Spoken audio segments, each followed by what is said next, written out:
Continuando falando sobre a nossa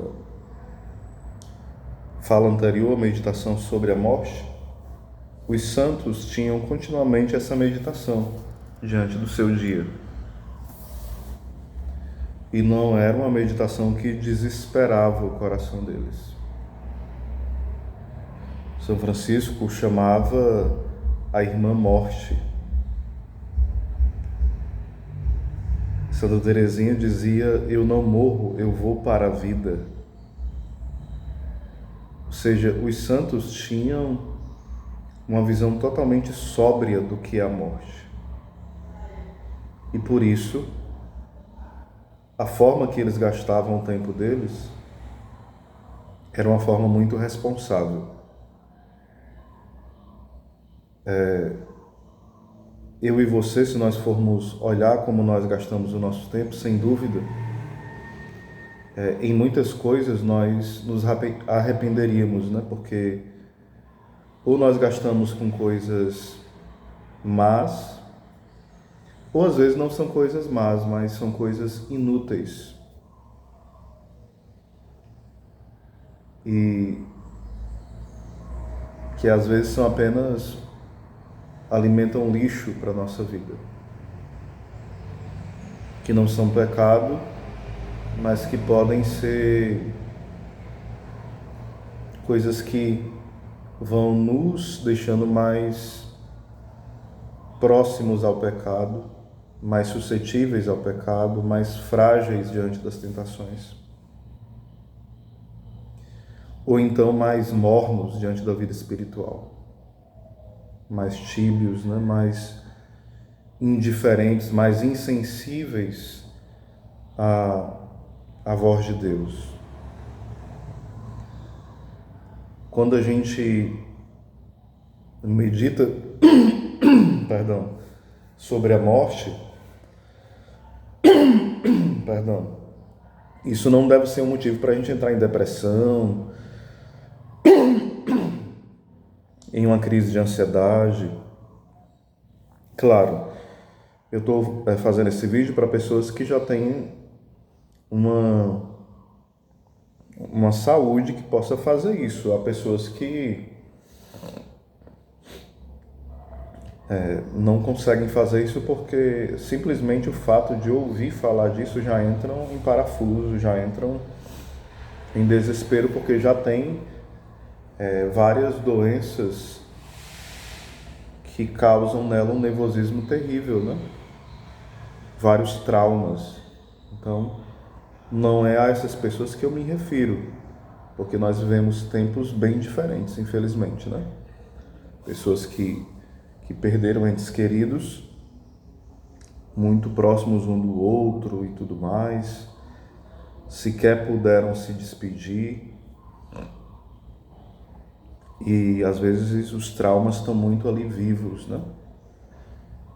E às vezes não conseguem fazer essa meditação sóbria, sadia, curativa, essa revisão de vida que de fato transforma num processo de conversão. Então é preciso delinear esses pontos. Mas, tendo feito essa observação, no geral, é um bem imenso fazermos isso. Porque a gente não vai estar dando chilique por conta de qualquer besteira, a gente não vai estar alimentando rancor, mágoa, ressentimentos, ficando de birra por bobeira. A gente vai entender que ao dormir nós podemos não acordar, nós vamos entender que tudo que nós temos nós vamos um dia perder: casa, carro, todos os bens materiais, terras. Então a gente não precisa se apegar. Quanto mais nós nos apegarmos a esses bens materiais, mais isso vai pesar no dia da nossa morte. Porém, quanto mais nós nos apegarmos aos nossos rancores, as feridas do nosso passado, também isso vai pesar no dia da morte.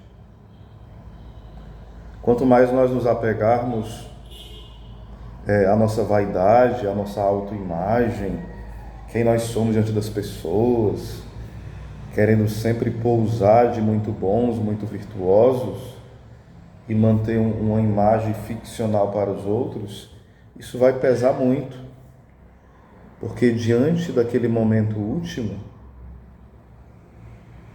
a verdade prevalece. E aí? Se nós passamos a nossa vida inteira apenas atuando ou apenas correndo de um lado para o outro, como zumbis, escravos do barulho, escravos da correria, escravos do sentimentalismo, escravos da sensualidade, escravos da ira, escravos dos prazeres, escravos do dinheiro, escravos do apego, escravos dos afetos. E aí? Como se dará?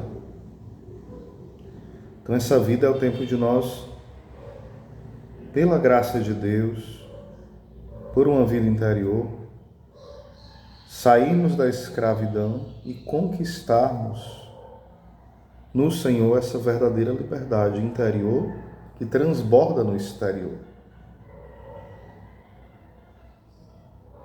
Então, que Deus te abençoe, que Deus nos dê a graça de uma verdadeira meditação curativa, salvífica, transformadora, que nos converta de fato. A gente vai continuar meditando sobre esse tema, que é muito necessário. Salve Maria.